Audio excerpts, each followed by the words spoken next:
Usted recordará que en este espacio, en estas cápsulas, desde hace algunos meses, yo he estado insistiendo en que no hay dinero para tanta ocurrencia y desatino y propuestas descabelladas e imposibles de cumplir, y no me he cansado de repetirlo una y otra vez. No hay dinero, no habrá dinero. Sin embargo, el grupo que rodea a López y él mismo han continuado con esa verborrea, esa diarrea verbal de prometer, prometer y prometer, y prácticamente yo arando en el desierto diciendo: señores, no habrá dinero, no hay dinero y no habrá dinero.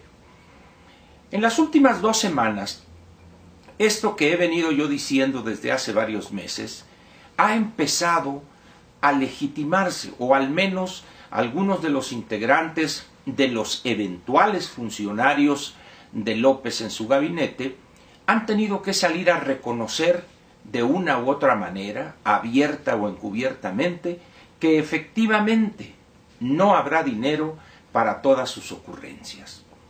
Ya lo dijo el ingeniero Alfonso Romo: los precios de los combustibles serán los que fije el mercado, no habrá subsidios, no se cambiará el modelo actual para la fijación de dichos precios, y por allá el inefable Gerardo Esquivel: bueno, si no alcanza, pues recortaremos programas sociales.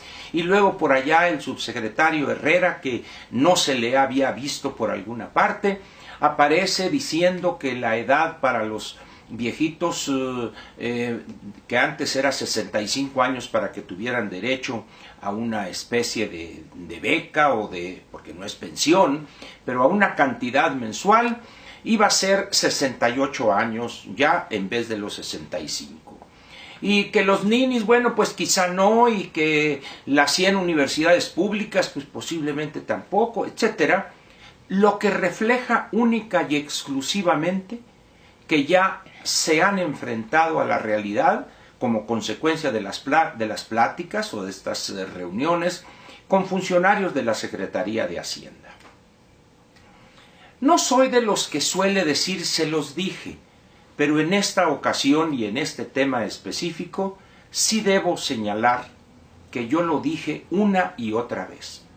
Hoy, pues, por fortuna, ya están reconociendo que no hay dinero ni habrá recursos para tanta promesa incumplible, para tanto desatino y tanta ocurrencia. Hasta ahí, pues dijera uno: bueno, qué bien que la realidad les está diciendo: señores, bájenle 3 rayitas. Repito, hasta ahí las cosas serían correctas, normales, entendibles incluso. Sin embargo, en esta famosa gira del agradecimiento, donde López, como no se sabe estar quieto, como no es una persona de disciplina intelectual que se siente con sus asesores a analizar los temas, revisar documentos, sino lo suyo es la plazuela, andar en el meeting, gritando tontería y media, ocurrencias y echándole la culpa a todos los demás y él quedar indemne.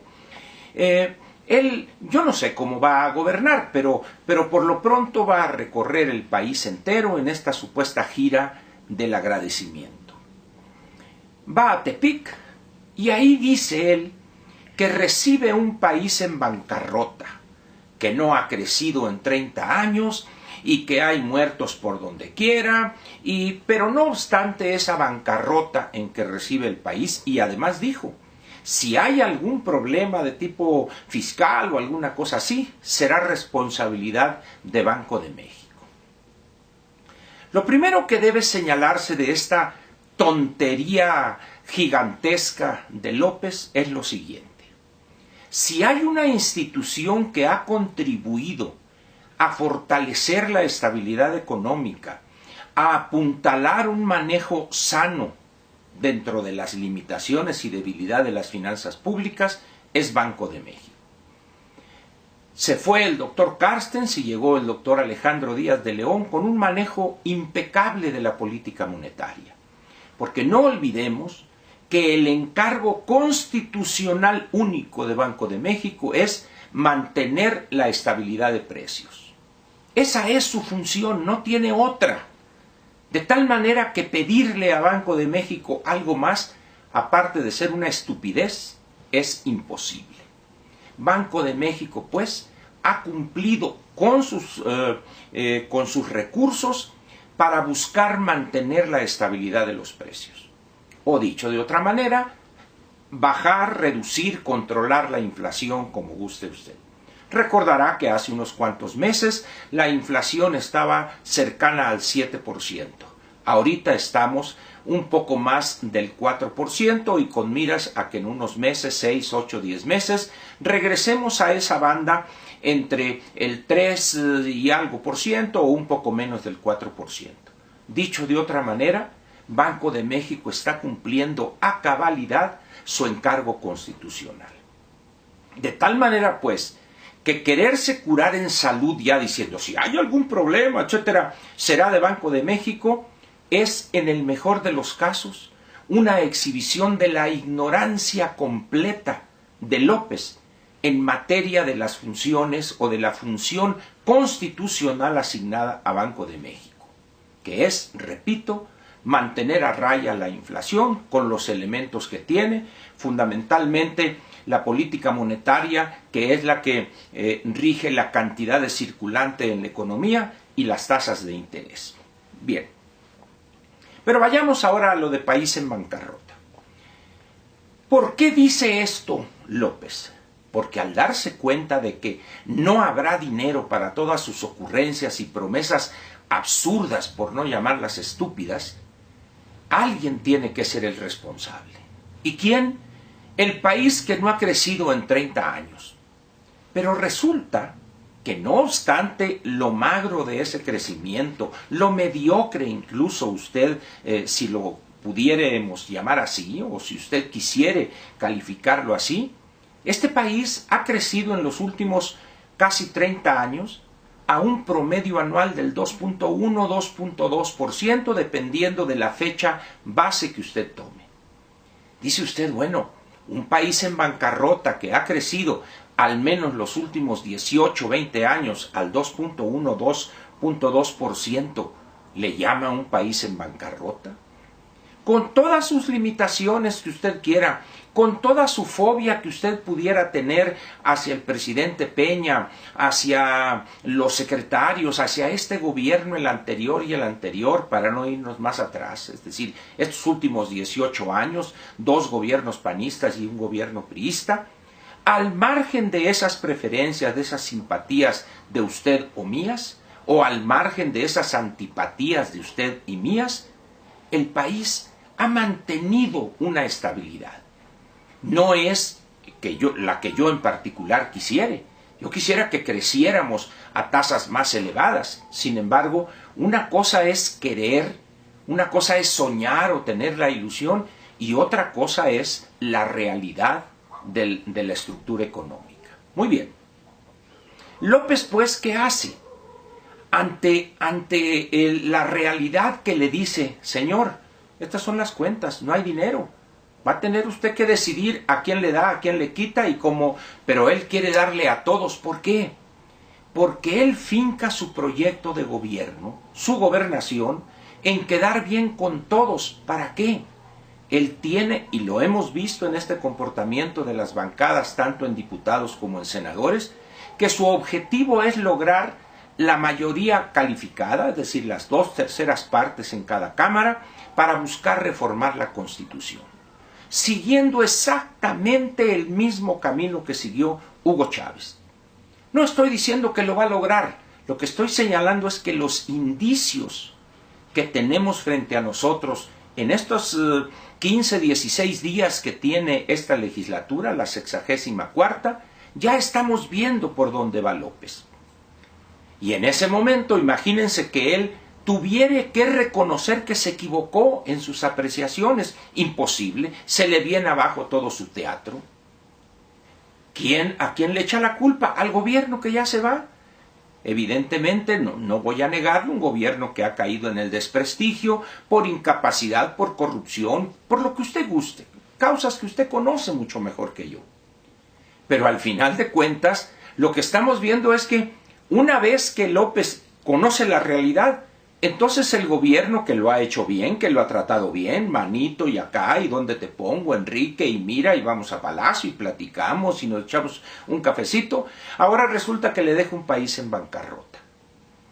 Estamos aquí ante una conducta y una posición hipócrita de una persona que cobardemente no se atreve a reconocer que se equivocó. Y lo peor de todo esto, ¿sabe cuál es? Que el grupo que lo rodea, un grupo de abyectos y serviles, ninguno se atreve a salir públicamente y decir cuál es la realidad o cuál es la razón de esta declaración de López. ¿Qué nos espera con un gobernante así y con un gabinete así abyecto, servil, lacayuno? Lo peor. No puede país alguno esperar un futuro mejor con un gobernante así y con funcionarios así. Un gobernante responsable es aquel que reconoce cuando se equivoca y corrige. Un gobernante responsable es aquel que reconoce las limitaciones estructurales de la economía y el margen de maniobra real que tiene él como producto de esas constricciones. Pero López no es así.